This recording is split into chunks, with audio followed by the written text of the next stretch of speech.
On va revenir sur cette nouvelle inculpation, quatrième inculpation pénale en moins de 6 mois pour Donald Trump. J'en parle avec Raphaël Jacob, expert en politique américaine. Bonsoir, Raphaël. Bonsoir, Julie. On va montrer un premier tableau, parce que c'est pas la première cause, c'est la quatrième, là, au niveau pénal.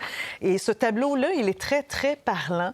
Alors, il y a l'affaire avec Stormy Daniels, il y a l'affaire des documents classifiés, il y a ce qui est lié aussi autour du 6 janvier et tous les efforts, là, les manigances à ce moment-là pour changer les résultats. Et il y a celle qui vient d'être déposée aujourd'hui, n'a pas encore comparu, hein, ça devrait être dans les prochains jours, la comparution de M. Trump.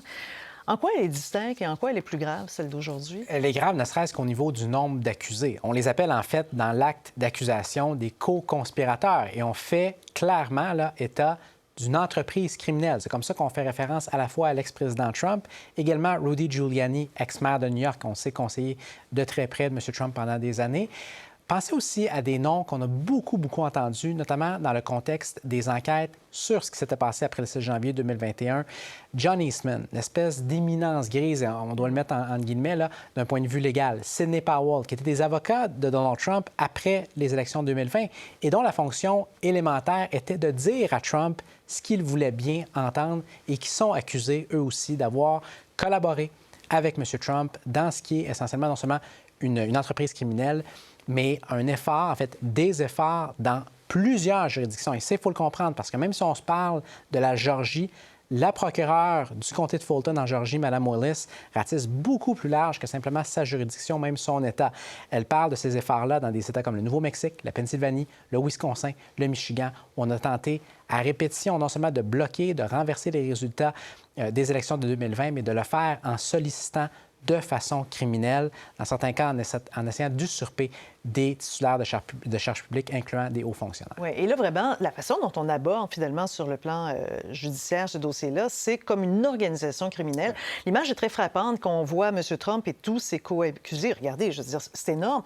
Et ça, c'est une loi, cette particularité-là qu'on utilise là, sur le plan judiciaire. C'est quelque chose qui avait déjà été utilisé, je pense qu'au départ, c'est dans les années 70, pour lutter contre les gangs criminalisés, entre autres la mafia.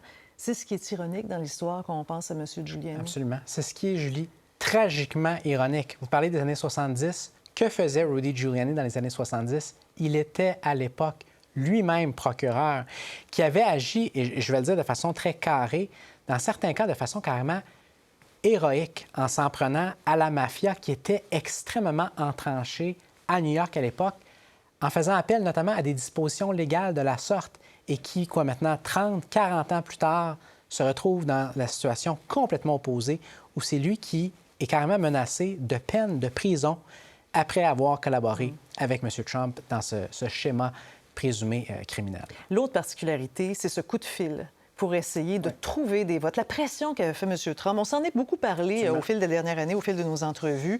Pour vous, vous disiez, j'attends le jour où il va être accusé en raison de ce coup de fil-là qu'on a pu entendre. Tout le monde a pu l'entendre. Absolument. Et de façon assez remarquable dans un sens, lorsque vous lisez le document, il fait à peu près 98 pages. En fait, il fait exactement 98 pages pour l'avoir lu dans les dernières heures.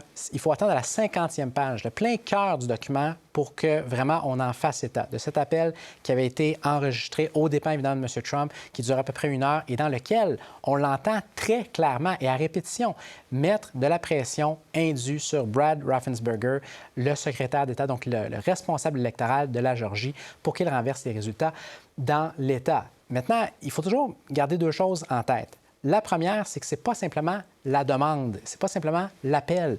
Ce sont toutes les démarches qui avaient eu lieu dans les heures et les jours précédant l'appel enregistré. Donc, ce n'était pas simplement un acte isolé. Il y a ça de un.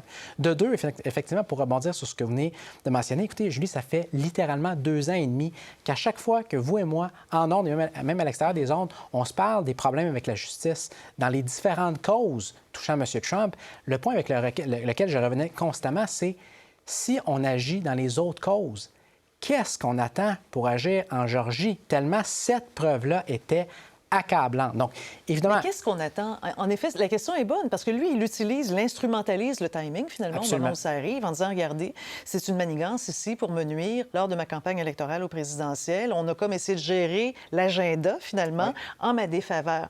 Mais d'un autre côté, quand on se rend compte qu'il y a autant de co-accusés, on peut se dire...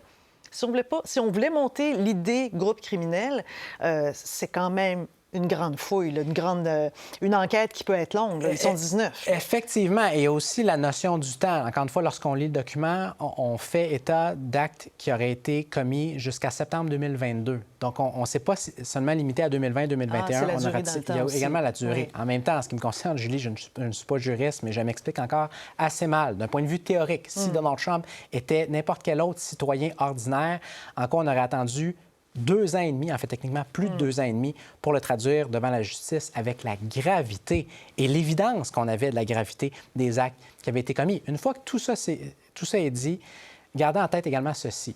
Son équipe légale va se battre de un, évidemment, pour le défendre sur le fond. Et ce n'est pas gagné pour les procureurs, soit dit en passant. Ça va probablement aller en appel, etc. Il y a ça de un. Et de deux, vous parliez de timing. Il n'y a aucune certitude, loin de là, qu'on ait un verdict final avant les élections de 2024. En fait, je vous dirais que la prochaine étape, à partir de maintenant, c'est de savoir quand le procès va avoir lieu. Est-ce que ça va être avant? Est-ce que ça va être après novembre 2024? On sait que dans les autres causes, on lorgne des procès au printemps 2024, donc quelques mois avant l'élection générale. Dans tous les cas, je dis, ce qu'on s'assure pratiquement de voir pour une énorme partie, pour ne pas dire la quasi-totalité de la campagne de 2024, eh bien, ce sont les projecteurs à nouveau braqués sur l'ex-président et non pas l'actuel président des États-Unis. Quelle année ce sera 2024? Hein? Oh là là, avec les rebondissements. C'est déjà une grosse année 2024 et on est seulement en 2023. Merci beaucoup, Raphaël Jacob. Merci pour l'entrevue.